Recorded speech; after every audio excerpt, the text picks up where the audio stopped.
Hello book people, and welcome to ASJ Publishing's book review. I'm Jett and also welcome once again to my garden, my terrace, my inner city zen book chatty haven while the weather's still going on my side. Today I'm going to be talking to you about Stanley's favourite things. Can we get a good... There we go. There's Stanley, and behind him are some of his favourite things. Actually, from this angle, it looks as if it's on top of his head, but no, that's just the cover. That is a green blanket, a sofa, a rubbery, chewy mouse toy, and a football. So, you know, Stanley, he's a beagle, and they're going to be his favourite things. It's written and illustrated by Terri Mitchell, and she's done a really, really lovely job, not just with the story, but with the concept behind it. Now, I'm guessing she's a huge animal lover. Actually, I know that because I even read that in the little blurb about the author at the end. But Stanley is a rescue dog, and not just any rescue dog. He's from a puppy mill, which is really sad and doesn't sound like the kind of things that children's storybooks should be about. But it's important, and it doesn't dwell too much on it. It's just referenced a couple of times, like Stanley grew up with his brothers and sisters. Stanley didn't have a bed, he just had a light bulb, you know, in a corner of a shed when it got cold. And Stanley was hungry and Stanley didn't have enough water, so that's not good. But don't worry, things get better for Stanley, which is how he gets favourite things. It's not dark, it's not over, you know, this is a story of hope. And raindrops on roses and whiskers on kittens for Stanley. So Stanley gets picked up by a lovely new couple, his new mummy and daddy, and this is the story of him sort of going through the list of his new favourite things. So when he's first picked up from the shelter, he gets his first ride in a car, and he gets to hang his head out the window and stick his tongue out and kind of do that things that dogs do, and it's all just drool and wind, and that is Stanley's new favourite thing.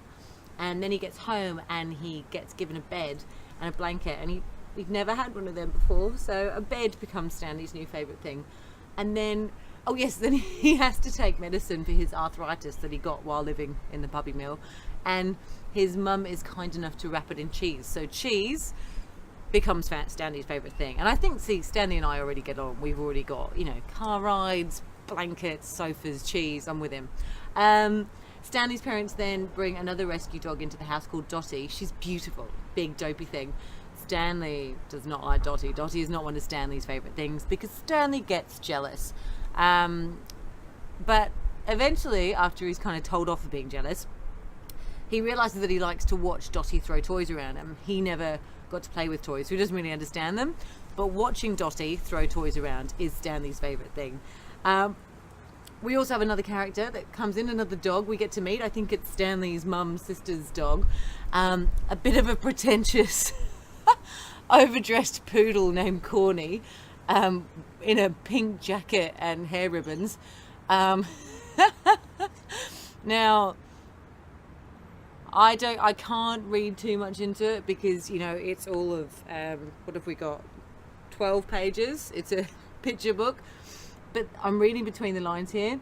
Corny likes Stanley a lot more than Stanley likes Corny. She kind of follows him around and smells his butt and does all that, and Stanley just is like, yeah, I mean, I like Corny. I think it's weird, like her jacket's weird, but hey, it's fine because she kind of looks like a rabbit.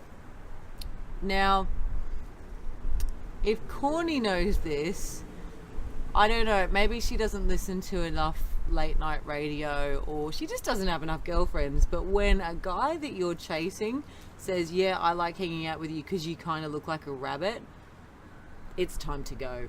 It's time to cut your losses and run. So Corny, if you're watching, you know, there's plenty more fish in the sea, and you got to find someone that appreciates you for you. And, you know, maybe lose the accessories. You don't need them. You're a dog, you're fine. So yeah, Stanley's favourite things. Pick up a copy, read it to your kids, pass it to other people's kids. I read it to my 4-year-old son. We've read it now 5 times, and he is now very interested to know where the dogs come from. Every dog we see in the street, he's like, does that doggy have a bed? Does that doggy have a ball? Does that doggy like other doggies? So Stanley's favourite thing has affected him. Stanley's favourite things. I hope they also become yours. Thank you for watching, and I'll see you next time.